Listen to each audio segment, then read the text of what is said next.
Assalamualaikum warahmatullahi wabarakatuh. Perkenalkan, nama saya Arif Septian dari Instansi Badan Nasional Pencarian dan Pertolongan, Unit Penempatan Kantor Pencarian dan Pertolongan KAS Padang. Saya dari Angkatan 5. Hari ini saya akan membahas tentang ulasan dan penguasaan terhadap materi manajemen ASN dan Smart ASN. Setelah menyerap tentang materi manajemen ASN dan Smart ASN, saya merasa seperti berdiri di persimpangan jalan. Bukan persimpangan yang membingungkan, melainkan persimpangan yang penuh harapan dan potensi.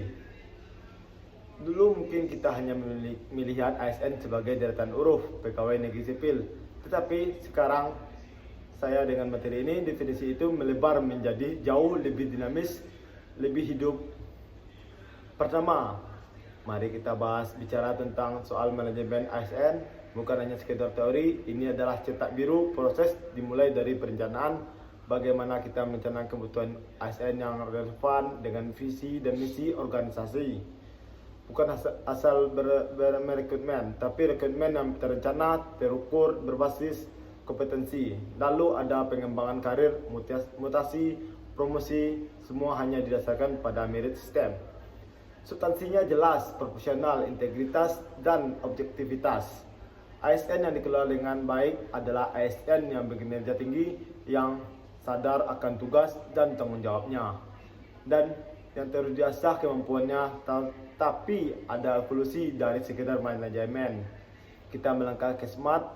Ini bukan hanya peningkatan, ini sebuah lompatan. Smart ASN adaptif, inovatif, dan berdampak. Adanya konsep Smart ASN di sini bukan hanya tentang menguasai teknologi. Meskipun itu penting, Smart ASN adalah ASN yang adaptif terhadap perubahan, terutama di era digital. Kita tidak bisa lagi bekerja dengan pola lama.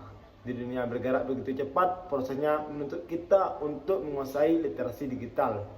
Bukan hanya bisa memakai gawai, tapi memahami bagaimana teknologi bisa menjadi akselerator pelayanan publik. ASN yang tidak hanya melayani, tetapi juga berinovasi. ASN yang tidak hanya mengikuti prosedur, tetapi juga menciptakan efisiensi. ASN yang tidak hanya menjalankan tugas, tetapi juga memberikan dampak nyata yang tampak di mata masyarakat. Ini tentang pelayanan publik yang responsif, adaptif, dan berdaya saing global. Jadi ada penguatan dari semua itu bagi saya.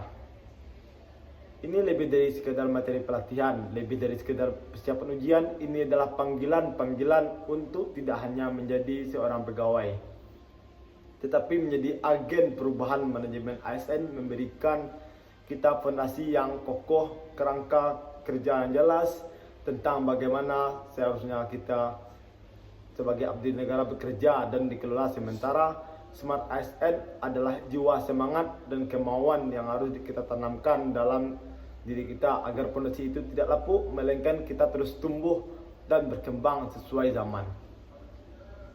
Mungkin itu terdengar idealis, tapi bukan idealisme itu yang memicu setiap perubahan besar. Mari kita mulai dari diri kita sendiri. Mari kita menjadikan diri kita bagian dari gelombang menuju perubahan yang lebih maju, menjadi ASN tidak hanya bekerja tetapi berkarya, menjadi ASN yang tidak hanya melayani tetapi menginspirasi, menjadi ASN yang berkelas dunia untuk Indonesia, untuk lebih maju, lebih baik ke depannya, dengan meningkatkan mutu diri kita sebagai seorang ASN, menjadi inspirasi bagi semua orang. Baiklah, cuma itu dapat saya sampaikan. Saya tutup dengan Assalamualaikum warahmatullahi wabarakatuh. We are family, Afiknam Jagat Samagram.